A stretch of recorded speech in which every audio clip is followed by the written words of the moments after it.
All right, so we aren't going to have a Spanish translation, so I'm just going to reiterate that to Spanish-speaking families. So, lo sentimos, pero hoy no vamos a tener traducción en español porque nuestra persona está enferma, pero sí estamos grabando toda esta conversación para luego transcribir y mandar por correo electrónico. Si desea el video, por favor, pon el correo electrónico en el chat para recibir todo lo que hablamos hoy. Pero si quieren quedarse, está bien. Pero voy a agarrar todos los correos ahorita en el chat. Perfect. Thank you. I appreciate you making that announcement, and thank you for your patience as we kind of get all of our attendees settled. But for the sake of time, we do want to get started, and that way we are cognizant of the time and getting everyone in and out of here before 7. So that way you have the rest of your evening. I'd like to thank everyone for joining us for our fentanyl and drug-laced candy in our schools conversation. This is kind of a part 2 to a conversation that we had regarding rainbow fentanyl in October. We seem to get a lot of questions about what does that mean for our schools, and that is why we are having such this important conversation this evening. But I wanted to go ahead and get things started off by allowing our speakers to introduce themselves. I will start with Kathy and Tina from the William S. Hart School District. So I'll let them introduce themselves and their titles, and then we'll move on to Defy, and then I'll introduce our team. So Hi, everyone. Thank you for joining us. I'm Kathy Hunter. I am the Assistant Superintendent of Student Services, Safety, and Wellness for the William S. Hart School District, and I'm happy to be here with you this evening. Hello, I am Tina Hepp. I am the district nurse at William S. Hart School District. And then Cynthia, if you want to kick things off for Defy, that would be great. I'm Cynthia Muir, the supervisor of the Defy and SCV program. In addition to the Parent Resource Symposium, Parent Engagement Workshops, and the Youth and Government program. No, I don't want their camera. I'm meeting my dad. Cynthia, might you? Mom's gonna be like. Can you hear me?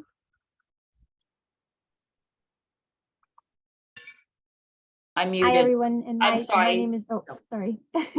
Cynthia, I just want to know if you would explain to our listeners what Defy is, because a lot of people may not actually know what the acronym is. Sure. Defy and SCV stands for Drug-Free Youth in the Santa Clarita Valley.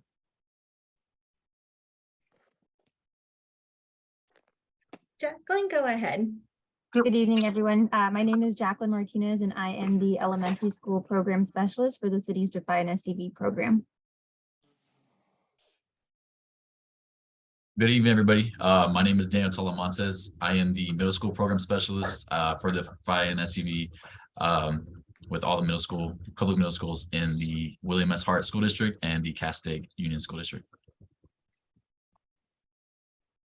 Hello, everyone. My name is Christian Canales, and I am the high school program specialist for Defy and SCV.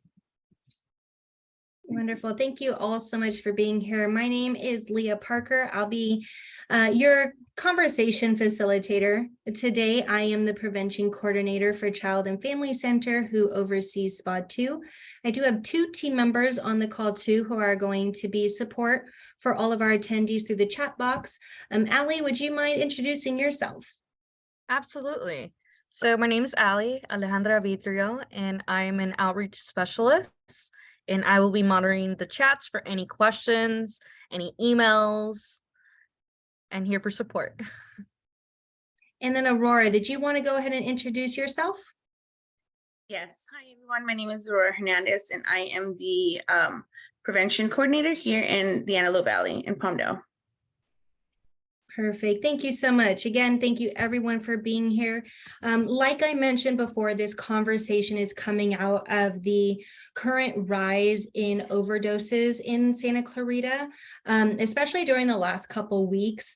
And it's also a follow-up to our part 1 of the conversation that took place back in October. Like I mentioned, we had a lot of parents reaching out just wanting more information regarding what fentanyl is, how do you help in terms of an overdose, and what does safety look like right now for our students on campus, especially as we see more and more stories come to light where teenagers are involved with a form of overdose or a negative response to a drug. So just as a real quick recap, we did want to kind of overview what fentanyl is in case someone on the call is not familiar with it. Fentanyl is a synthetic opioid that is 50 times more potent than heroin. About 1 to 2 grains of fentanyl, thinking about the size of a grain of salt, can cause an overdose within seconds, especially among young people and anyone who has not used opioids before. We're seeing such an increase that because it is such a quick reaction. And that's why it's so important for us to have these conversations of what to look out for, what Narcan is. I know Tina is going to be talking about that in a little bit. And how do you use that in a response to an overdose? Fentanyl is often illegally added to other drugs to increase the potency, which is why it's become so dangerous. It makes it a little bit cheaper to make and easier to produce. And then what we're seeing is that's being placed out in our communities. And that's why we're seeing such an increased response to overdoses. It's so quick. It's happening so suddenly. And we're seeing it happen more and more because it's being illegally added to these other substances. Some of the current trends that we're seeing in Santa Clarita of why we're talking about fentanyl so much is because just within the past few weeks alone, we've had a half a dozen overdoses within Santa Clarita Valley, one resulting in a death of a community member. And that was happening just recently in Saugus. And 2 of those individuals were identified as being teenagers at the age of 18. And so we're seeing it happen at a very young age.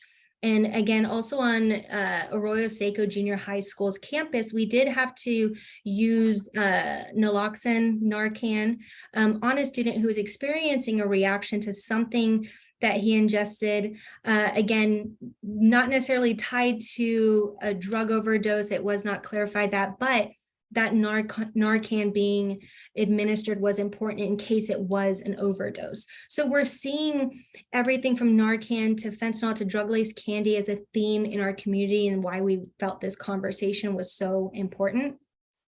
One thing that we did want to share is someone asked, you say fentanyl, it's also drug-laced candy. What's the difference between the two?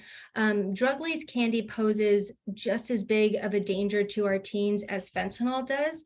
In our October discussion, sheriffs actually share that they're seeing a higher rate of drug-laced candy and edibles on our school campuses, that they hadn't had any calls regarding fentanyl yet, but the risk was still there for drug-laced candy, such as with cannabis and edibles, and we're seeing an increase of that. So we wanted to bring that conversation to light too.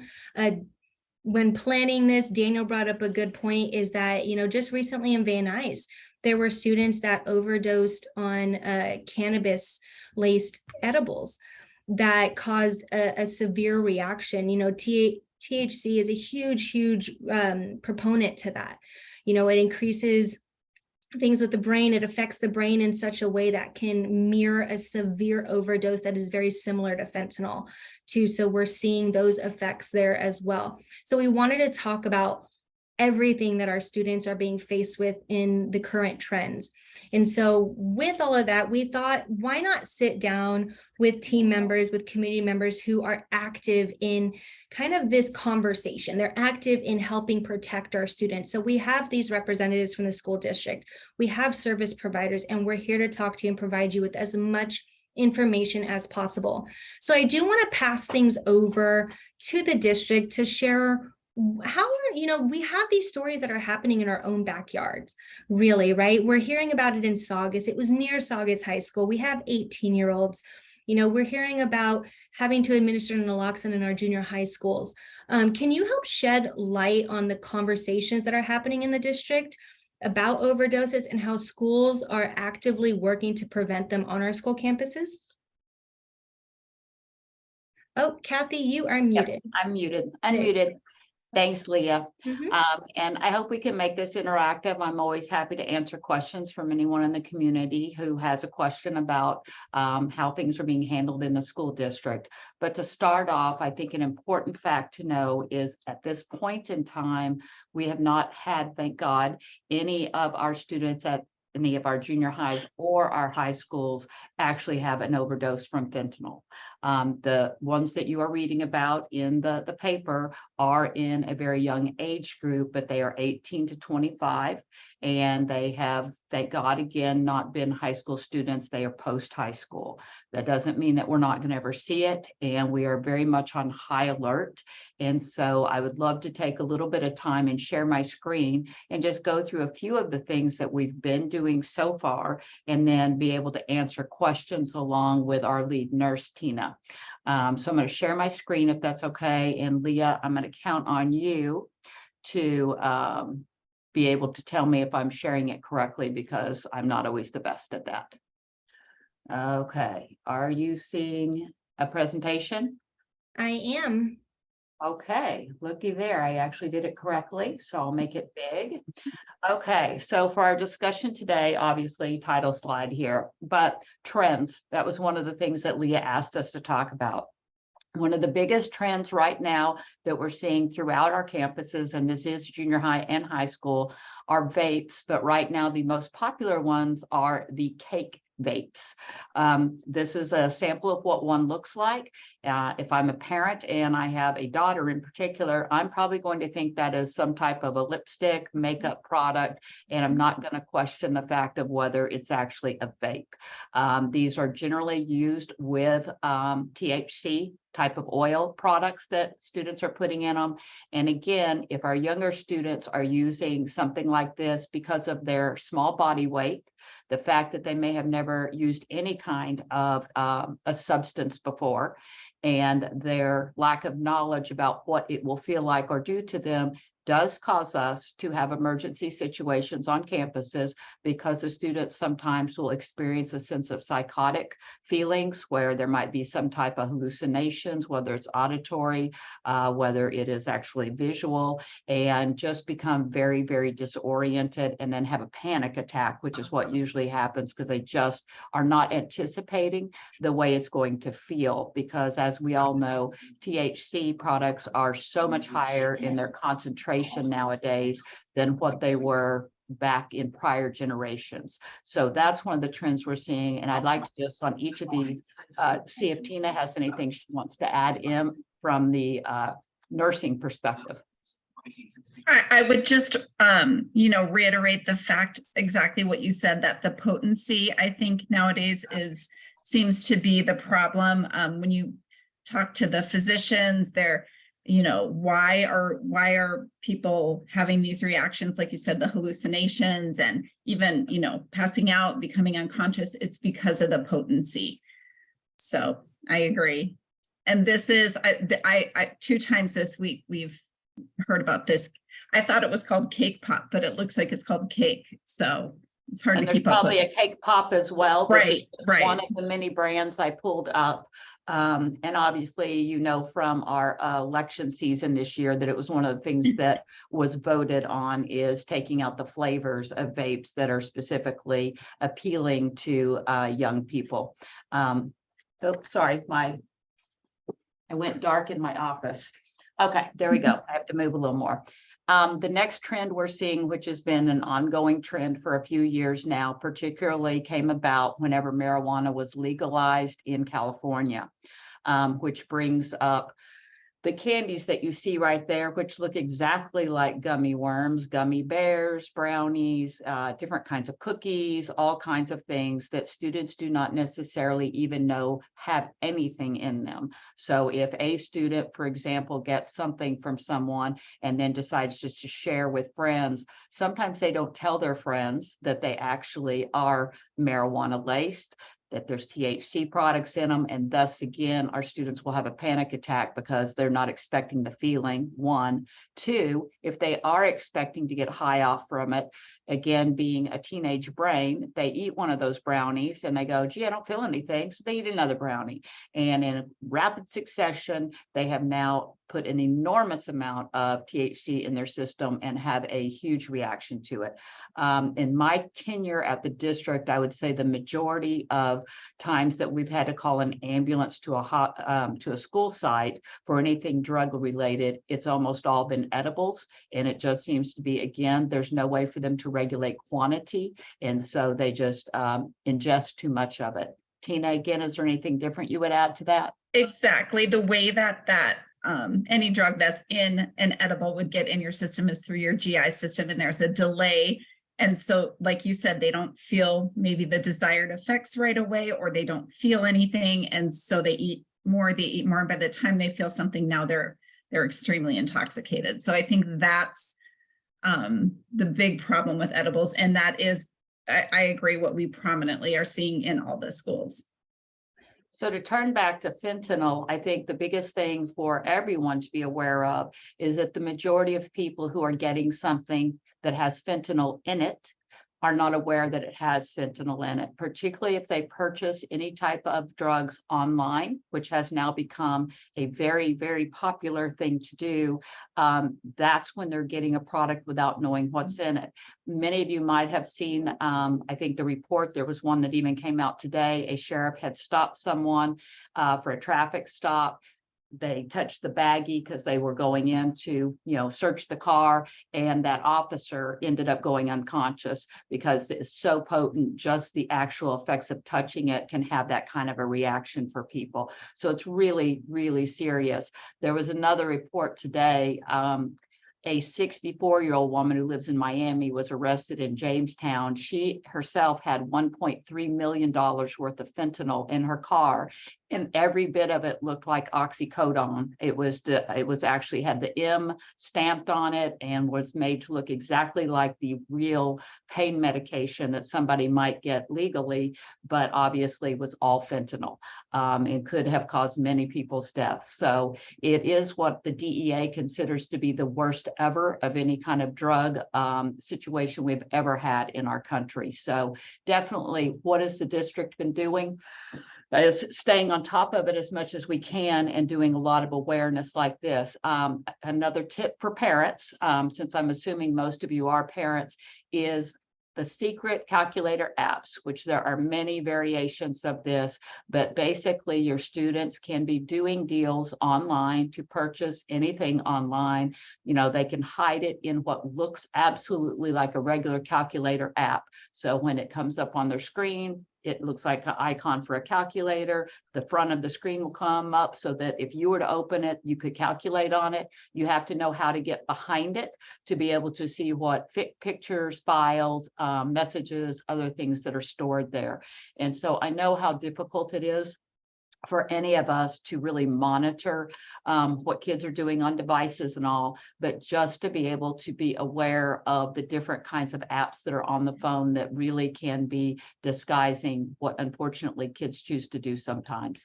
And the ones that we've heard of that are the scariest are when they decide to do something for the very first time. They've never taken anything in their life. They get it online, and then it's the one that actually does take them to the hospital, or potentially they lose their life. And so that's why we're really intense about sharing this information out with families.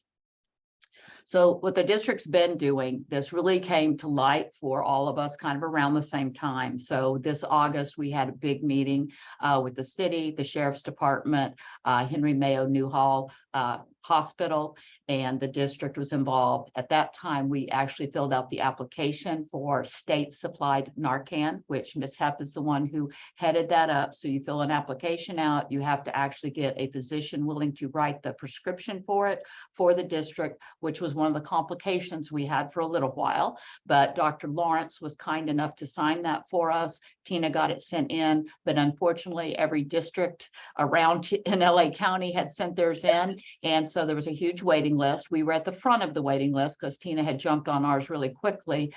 So we did finally get the Narcan delivered, which I'll cover here in a minute.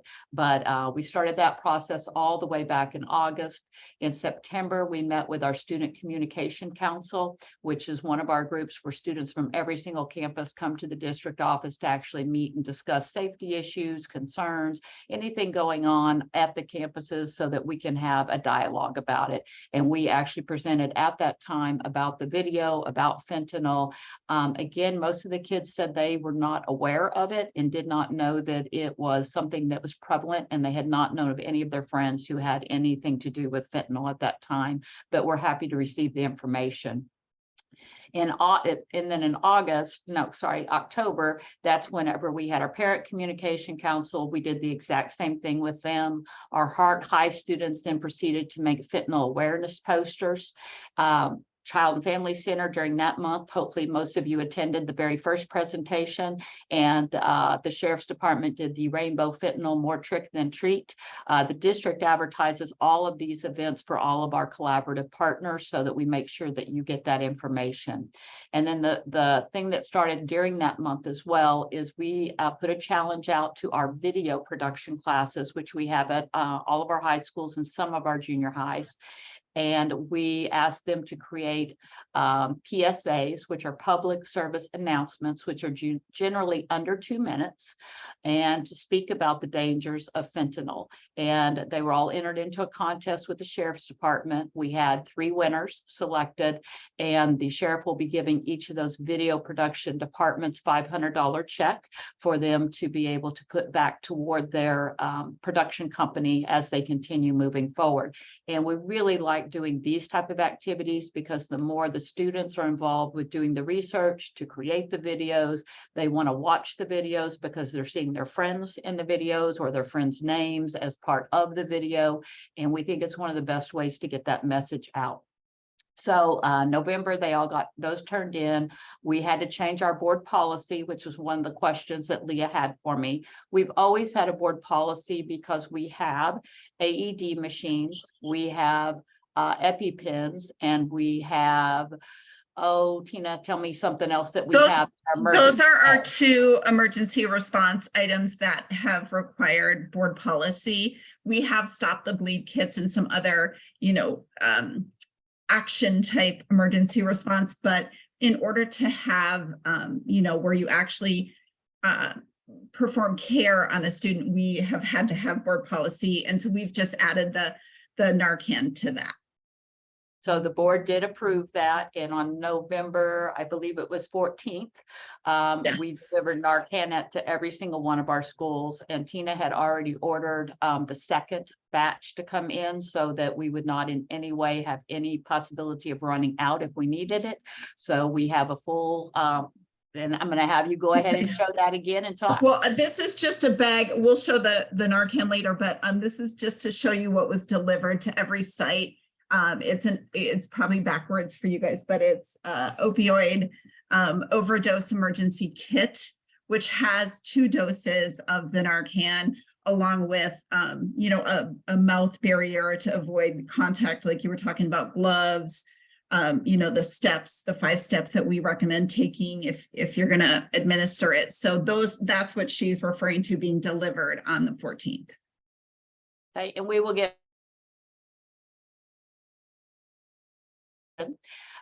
December 14th is where we're at right now, doing this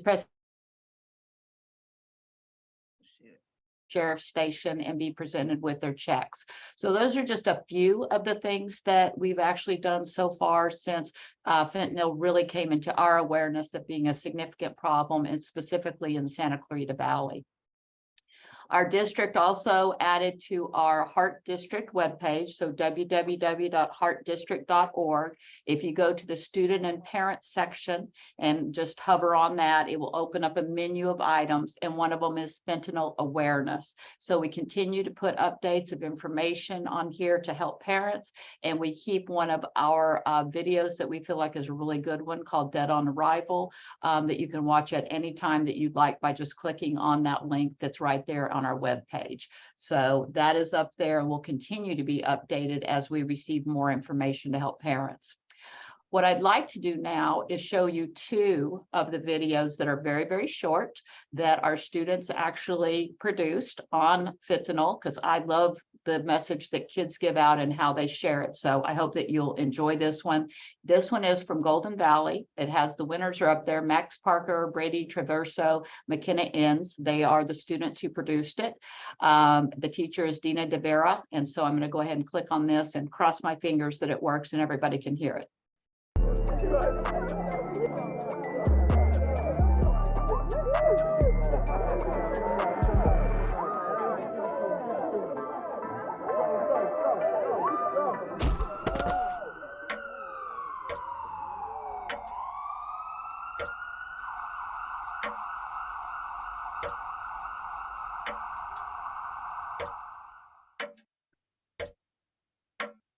Okay, that was number 1, which I wanted you to see. Very short, to the point, grab kids' attention, which is what we want, rather than a lot of words talking at them, which sometimes they don't necessarily always attend to.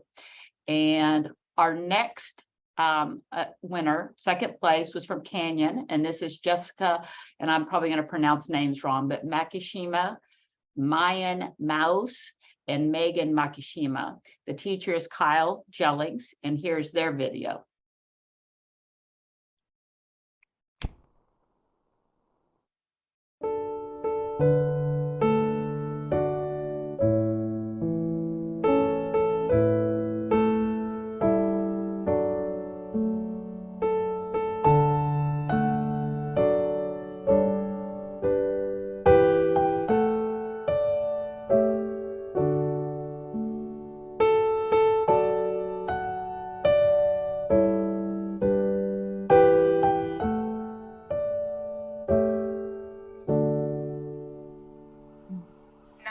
What's your emergency?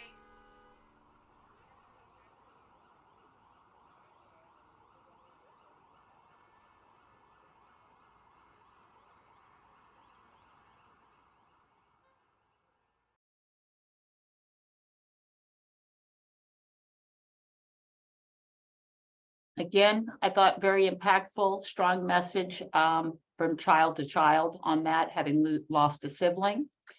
And I'm going to hold off on the, well, actually, I will show this. This is our last one, but I'm going to go from this directly over to Tina to let her start talking about Narcan, because this is one that the students did specifically about Narcan. So this was winners from Saugus: Jacob Mendez, Landon Blankenship, Nina Rupal, and Mikhail Tizay. Teacher is Wade Williams. It's common knowledge by now that fentanyl is a dangerous and deadly drug. What many of us don't know is how we can help in the matter. After all, the drug is obviously dangerous, and yet after all the PSAs and drug safety videos, the issue still persists. I am to tell you that anyone can help, no matter who you are. There are resources and precautions that you can take that might just save someone's life. Narcan, or naloxone, is one such precaution. Opioids like fentanyl bond with receptors in the brain that revolve around emotions and pain. The nasal spray Narcan is designed to counteract these effects and is supposed to help with these opioid overdoses. Anyone who wishes can purchase this medication from their local pharmacy without needing a prescription. The nasal spray is easy to use and can be administered in emergency situations by simply placing the nozzle in the patient's nose and pressing the plunger down completely so as to enact the spray. If you're worried about a sibling, a cousin, a friend, or even just want to do your part in helping fight off this drug, having Narcan at the ready is one of the best ways to help.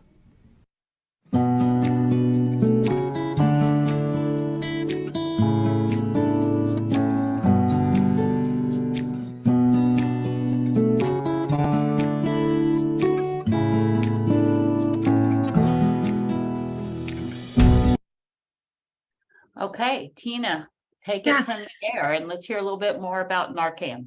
Yeah, I love that video because it showed the actual nasal spray so close up and you could see how it's administered. And that's what once we had access to the product, like Kathy said, we quickly distributed it to the sites, and while simultaneously training everybody.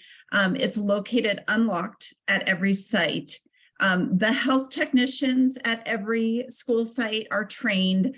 They're used to responding to emergencies. They're trained in CPR and many more things. But so they were our first line of defense for training. We also decided to train campus supervisors, administrators, people who are always on campus, and also train people that could support each other. One person, identifies a student that may need it. The other person's going to retrieve it. The other person's calling 911. It's sort of a system we want to work all at once if we identify the need. And so that just takes hands-on training, videos, handouts, which they've all received and done, by this point, and will continue to do. We have 5 district nurses that are available to the various sites, so they can just call. Some of the sites wanted a lot of intensive training. Other people had been trained in other areas and were just ready to have it on site. But we did have that standard protocol of training and just access. We just have to make sure it's accessible, just like our AEDs, just like our EpiPens. They're never behind locked doors. We have a lot of kids and staff and students, on campus early in the mornings, after school hours. Certain buildings, we just didn't want it locked up. So that's important to know. One of the questions we talked about a lot during the training process is how to know when to give it. And I think that's one of the biggest challenges that, we never want to do something, that's not necessary. However, with this, with all the fear and the trends happening, we're not willing to take the chance that we could have given it and didn't. So because but even more so, but just like epinephrine, there is no ill side effects of administering naloxone. You will not have any adverse side effects. So when you weigh, should I, there's somebody who fits the profile that may need it. Should I give it to them versus death? It's a pretty easy decision. So if there is suspected drug use, a student or staff, becomes unconscious and we have suspicion that it's related to drug use. Sometimes we have kids have asthma attacks, have, fainting spells in choir, things like that. We have knowledge of students on our radar that may, or maybe we find students in the bathroom, semi-conscious or unconscious. Those are all red flags for us. Those are going to be triggered in our mind. This could be a possible time that we would be administering naloxone. So that's probably the most challenging part, and I think we don't have a crystal ball. We can't tell exactly, and we may never know if it was needed for that reason or not, but we're not willing to let a student make one fatal error without administering it. So it is sensational. Kathy can attest to that when we recently chose to administer it, that is very sensational, and whether it was needed or not is that student's right to privacy. And we will never share private information. We're very good. We never have, we never will. Students' health conditions are always private, so, but just going back to the actual administration of the Narcan, it's a 5-step system that we're following at the district. We always have trained CPR staff, ready to do CPR. So if we were to find a student unconscious, we would do a rigorous shake or sternal rub, it's called. You heard the video, I think they said pinching or rubbing to get attention. We will simultaneously be calling 911 when we identify the student is not arousable, suppressed breathing, or no breathing. We will administer the Narcan immediately in one nostril like you saw in the video. We will begin breathing, giving rescue breaths and or chest compressions if appropriate. The trained person in CPR will do that. And then we will be monitoring, do they need the second dose? So it takes about 2 to 3 minutes for Narcan to go into effect. And then you would administer the second dose. And keep in mind, we've already called paramedics. At this point, they should be arriving very soon. They're very good about responding to the schools, and they will take over from there. Sometimes more Narcan is given depending on the scenario.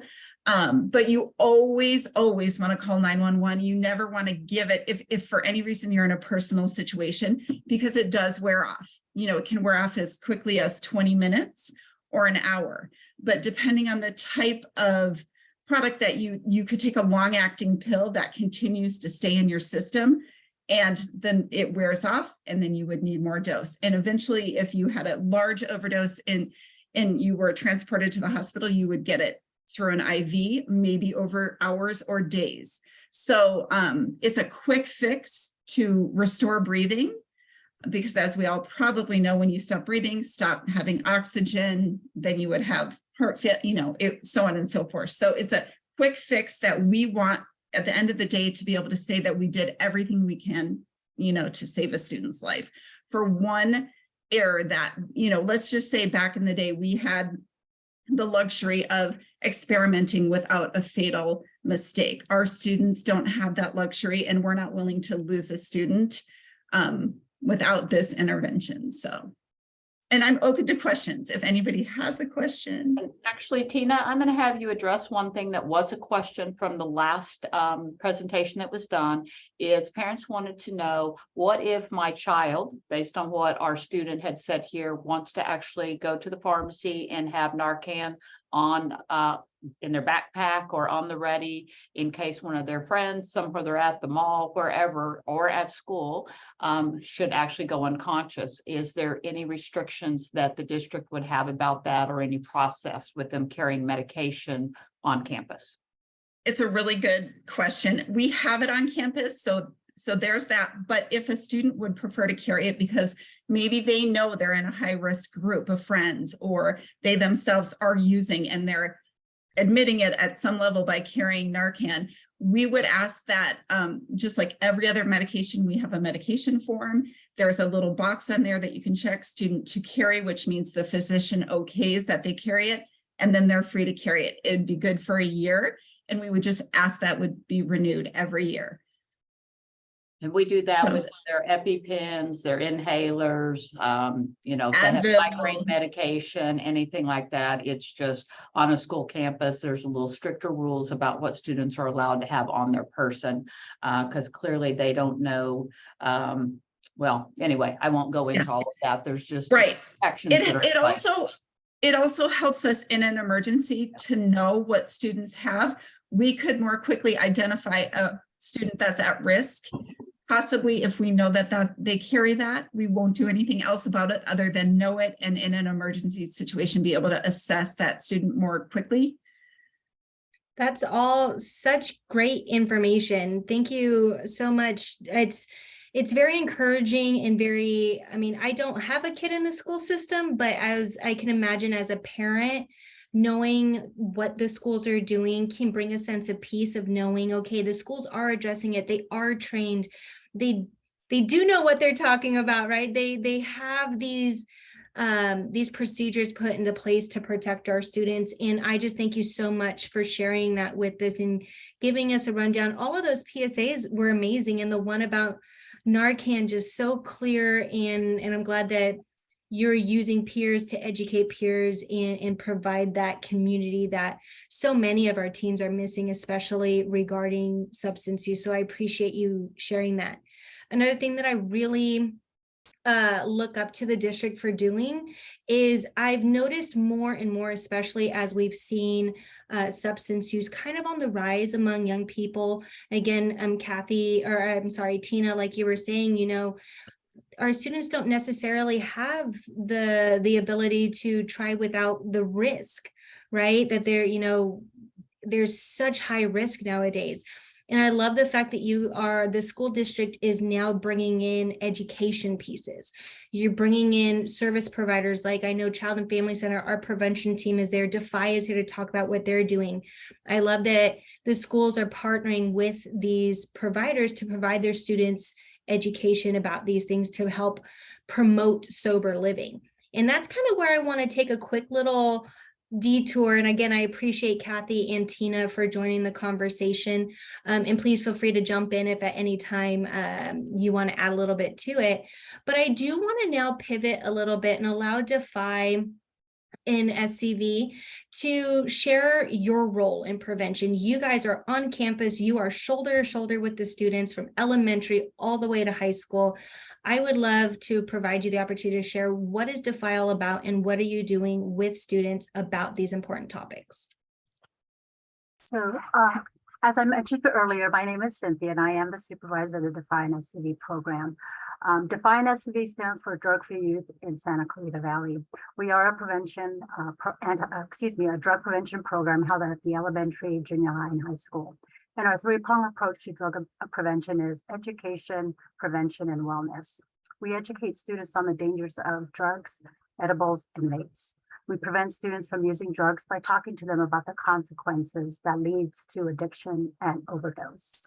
And we promote wellness and encourage students to make good choices amid drug-free lifestyles. None of this could be possible without the support of the William S. Hart School District, the LA County Sheriff's Department, the LA County Board of Supervisors, and the 4 elementary school districts, which is Castaic, Newhall, Salinas, and Sulphur Springs. My team does a tremendous job of going out there to the schools, meeting with the kids, getting at their level, and really being there for the kids. Because not only, the kids have to deal with friends that they're are engaging in drug activity, but they also have, people are dealing with mental health issues, and that's where my team comes in. And we're trying to tackle this through our three-pronged approach of education, prevention, and wellness. And we are here and we're glad we are having this conversation. And as you can see, the collaboration among the different organizations, we care about the students and residents for that matter in Santa Clarita. And we want to make sure that we are out there and we are educating however we need to do it, because fentanyl is killing kids, killing young adults, and it's not a good thing right now, what's happening in the community. So I am grateful that we are here, grateful that we have that support from our community partners to be able to administer the Defy SCV program in the school campuses. So I'd like to turn it over to Jacqueline and then followed by Daniel and then Christian. Jacqueline. Perfect. Thank you, Cynthia. So as I had mentioned earlier, again, my name is Jacqueline Martinez, and I am the elementary school program specialist for the city's Defy SCV program. So really what sort of falls under the elementary school umbrella, if you will, my responsibilities, the bulk of them include our assemblies. So specifically for our 4th and 5th grade students, we teach them about good choices. So they're titled the Good Choices Assemblies. They're designed for 4th and 5th grade students across all 4 of the elementary school districts within the city, totaling about 37 elementary schools. So I get to travel to all these elementary schools over the course of 2 semesters, teaching them about the importance of making wise decisions. And obviously the main objective of these presentations is to provide students with, an age-appropriate preview of the harmful effects that drugs and alcohol can have on both their physical and mental health. And the core message, really, I like to just simplify it as, all choices have consequences. And sometimes, especially when we're talking about things like substance abuse, that one poor choice can lead to, either a lifetime of consequences or, maybe even, just end life right then and there. And then in addition to the Good Choices Assemblies, the 4th and 5th grade students also receive supplemental activity booklets that we provide with them that give them a little bit more detail about some of the substances that we, touch on in the presentation. So they get to take those home, get to do some fun activities, maybe go over that with their parents or guardians to just really reinforce that message and kind of have it in their minds. In addition to the Good Choices Assemblies, I also conduct in partnership with the middle school program specialist Daniel and Christian as well. We provide 6th grade students with what we call our Lifelines assemblies. These are provided to all 6th grade students across all 37 of the elementary schools. And these assemblies are actually held at all 7 junior high schools within the William S. Hart Union High School District. So they get to basically go to the feeder middle school where these sixth graders will be attending middle school the following year. And the main objective of these presentations is to further prepare these students for middle school in the fall. We provide them with more in-depth curriculum, a little bit more mature content that is still age appropriate, but really gets to the core about the dangers of substances, particularly marijuana, nicotine, the use of electronic cigarettes or vapes, alcohol and opioids, prescription pills, fentanyl, and more. They also do receive supplemental booklets as well that they get to take home and work on just to really drive that message home. And then they also get to hear from current Defiant SCV on-campus club leaders about the experience that they've had being a part of the Defy Club. So they really get to be there to encourage these incoming middle schoolers on joining the Defiant SCV clubs on their campus and really promoting that sober and drug-free life. And then just in addition to the assemblies, we also do offer a parent education component.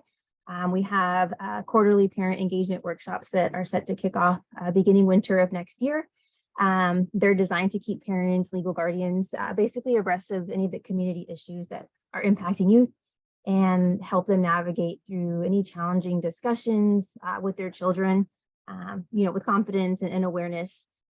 And these are conducted in partnership with guest speakers from local agencies who are well-versed on, the topic at hand.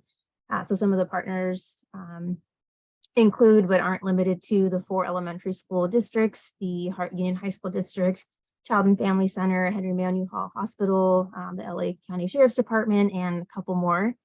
And then these topics are typically selected from Parent Resource Symposium survey results, any feedback we get from parents, local agencies, along with the Sulphur Springs Wellness Quarterly Collaborative meetings.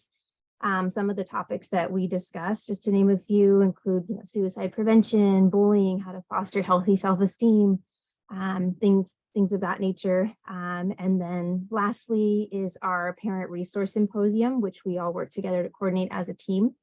The Parent Resource Symposium is held annually. It's a free community-wide event that's intended to educate parents on the concerns surrounding youth of the community. So the topics, again, they vary, but they, again, primarily focus on substance abuse or any current trends that we might be seeing within and throughout the community, across the schools, and the overall impact that this topic or these things might have on our youth's physical and mental health. And we also have a resource fair, so we get lots of local agencies to kind of come together and share whatever resources they might have to offer. So if parents might be in need of, any sort of counseling or addiction services or even preventative measures outside of what we can offer in the schools, we have local agencies that are available to pass that information as well. So that's about what wraps up the elementary school component. I will go ahead and hand it over to Daniel.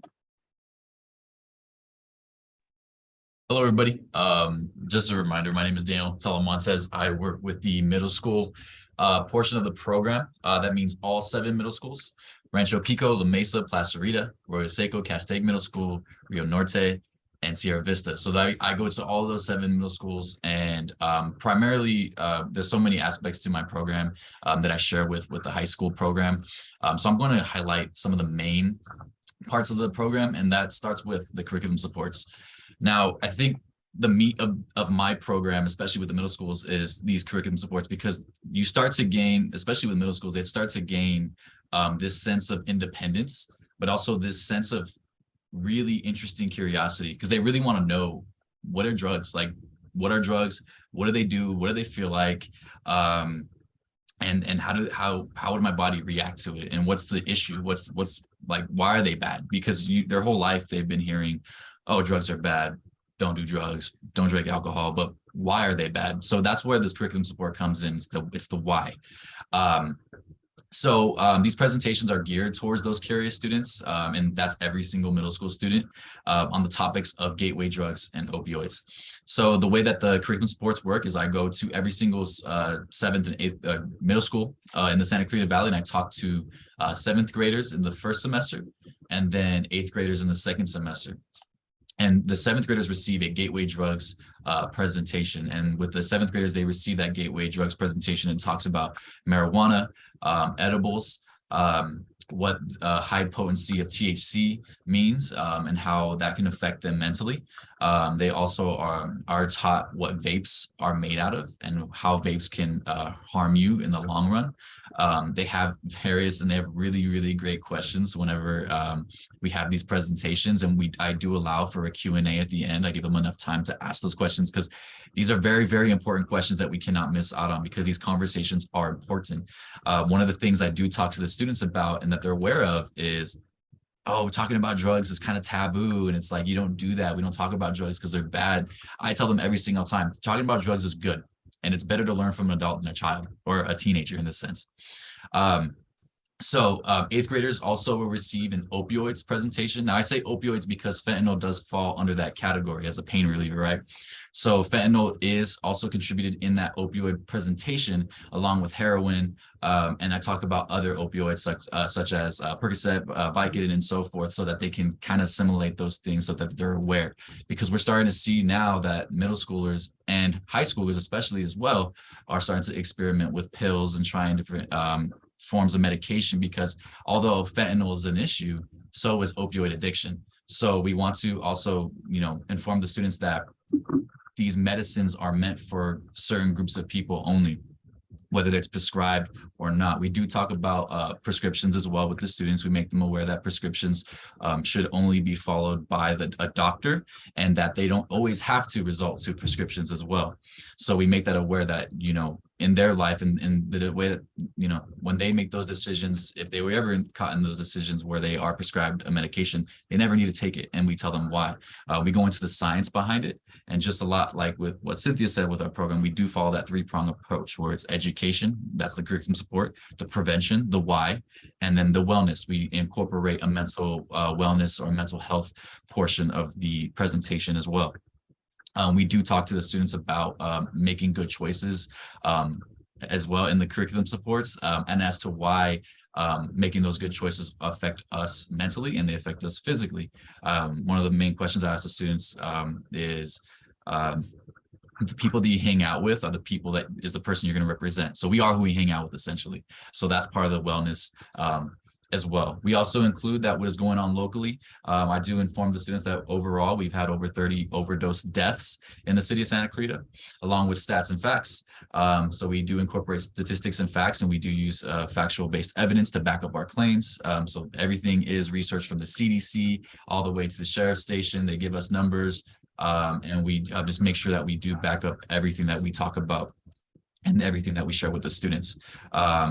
So from then on, as the curriculum supports really are the most important things, and the ones I do, that's the thing I really do focus on, because it does give the students a chance to learn about this stuff. We do want to incorporate a fun aspect of our program, because that's really important. Because how do you get middle schoolers to come out and hang out with a bunch of people telling them not to do drugs? Because that's hard.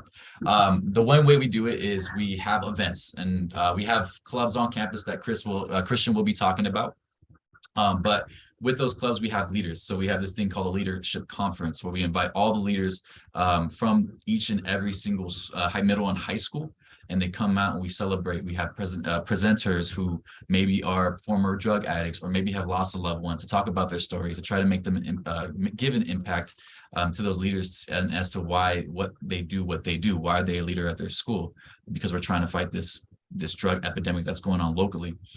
Not only that, we also have youth summits. So for the students that aren't leaders and are just interested in DeFi in general, they do have an opportunity to come out and hang out with us to get like a field trip of some sort. And we provide them food and games. And just like the leadership conference, we provide speakers and remind the students of our goal and our intent for the program.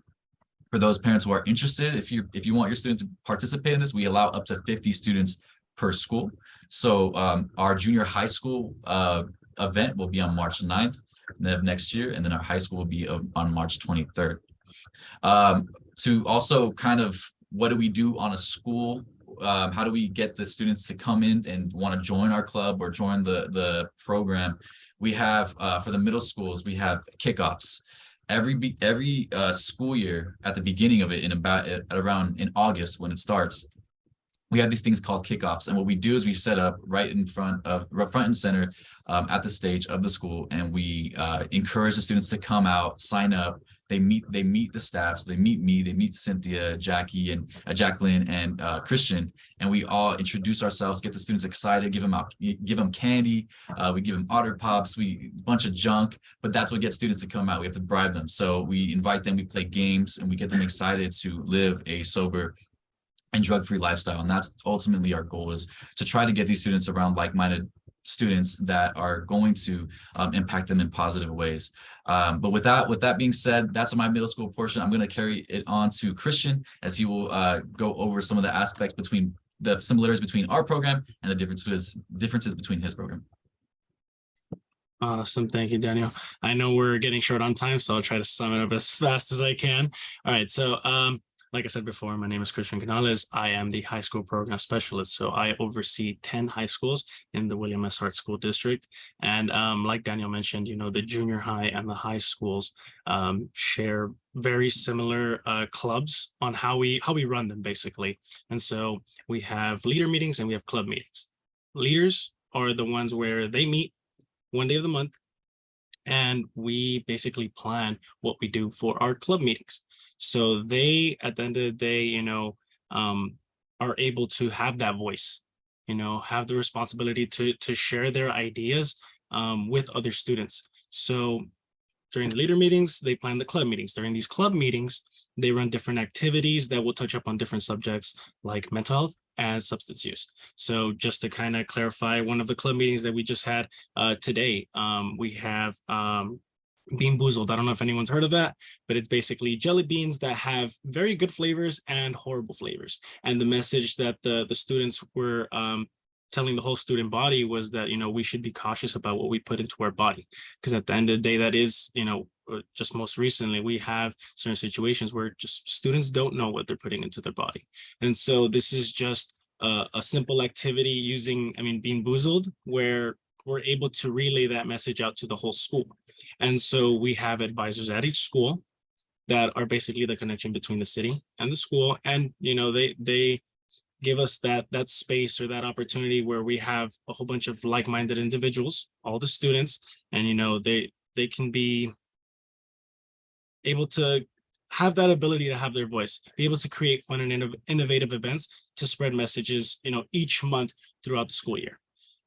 So that kind of sums up the meetings. And then lastly, for the curriculum support, we also have curriculum support in the high schools, and we cater it for those young adults. Okay. And basically we touch up on, like I said, subjects on mental health and fentanyl.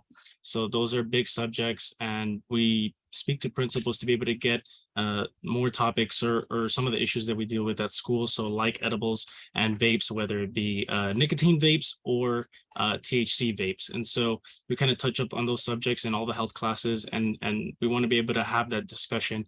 It is back and forth. I'm not here to just talk to the students, just give them information, don't do this, don't do that. We have that open discussion to where they can ask those questions.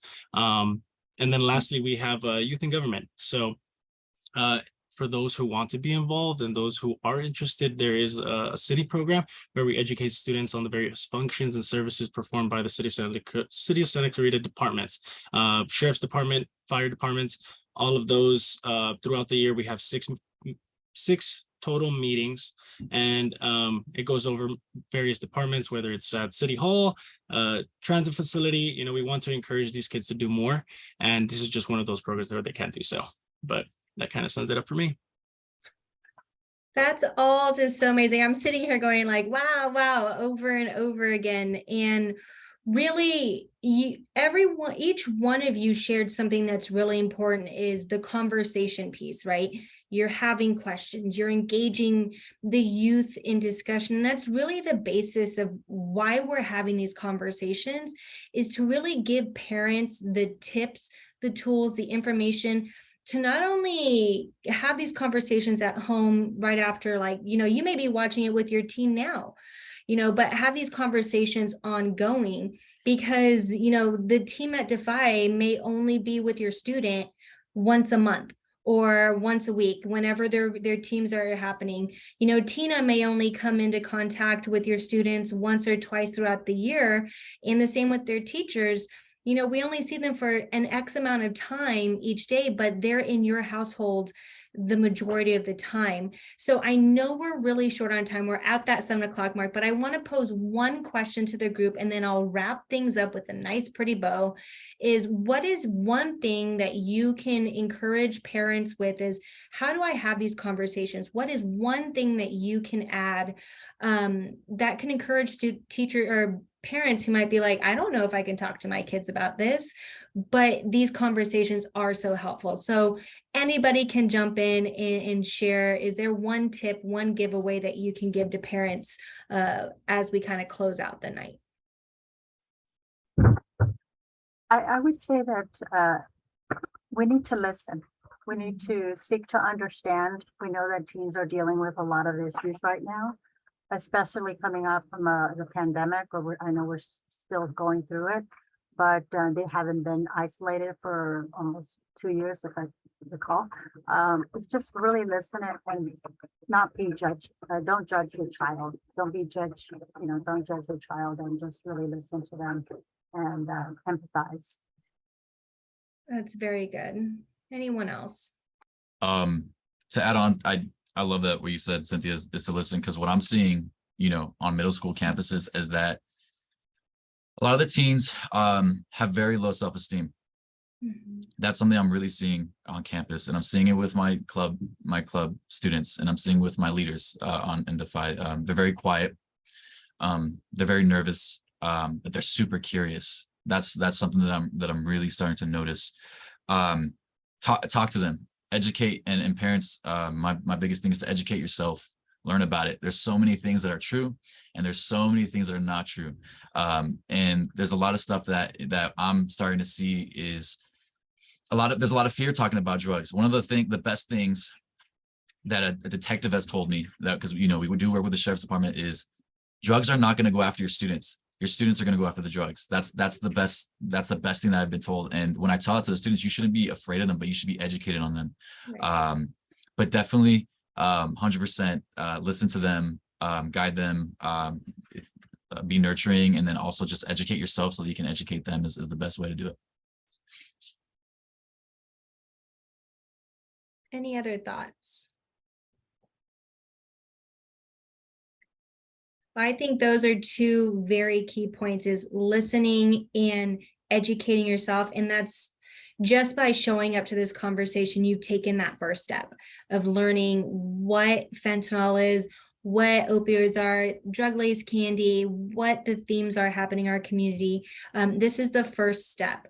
I do want to share, Allie is going to be dropping in the chat box here all of the contact information for all of our speakers today. We know questions may pop up later in the week as you're talking to your kid or kids regarding this topic. You may want more information. Allie is going to be putting all of that information into the chat for you as well. And then we're also going to be sharing resources for additional information, videos that you can watch with your students, the link to the William S. Hart Union High School District, the fentanyl awareness page. So we have all of that information, also including some of the conversations or the contact information for the programs. So Child and Family Center for our alcohol and drug treatment program. If you have questions, we're going to have that information in there as well. So as Allie's kind of putting that in there, I'm just going to kind of wrap things up today. It really does start in the home. That's kind of the theme that we've been getting here is towards the end, is the conversations happening at home. And us at Child and Family Center, we want to be a support for you for that. We are going to be implementing in the new year a parenting class called Guiding Good Choices that's open to the community. That's all about building strong family bonds that actually help promote the ability to say no to drugs, the understanding of guidelines in the household, how to really open up the lines of communication and keep them open in terms of unhealthy behaviors such as substance use, violence towards peers, dating relationships. So if that is something that you may sound interested in, please feel free to put your information in the chat, just an email address. We'll be able to send those out. We're kind of finalizing dates and times, but really it's 5 or not 5 hours. That's a long training if it was 5 hours. 5 sessions. They're being held virtually. They're 2 hours once a week. It really is an engaging curriculum. And it's all about putting the helpful tools right into your hands for you to practice with your students at home. It is available in English and in Spanish, and they are available for parents with students that are ages 9 to 14. So again, if you're interested in more information about that or any of the programs that we offer at Child and Family Center, at Defy, and even through the William S. Hart Union School District, please don't hesitate to put your email address in the chat box. Again, I would like to thank all of our speakers for joining us, and thank you for the entire attendee group, the participants. Thank you for making this possible by attending. It's a huge encouragement to all of us who are working with your students that you as parents are encouraged enough to join these conversations and start to take that first step in protecting our youth. So thank you all so much. And with that, I will close us out. And feel free to have a wonderful night, and we will see you for the next conversation. Thank Good you, night, everyone. Thank you. Bye-bye. Happy holidays. Bye. Thank you.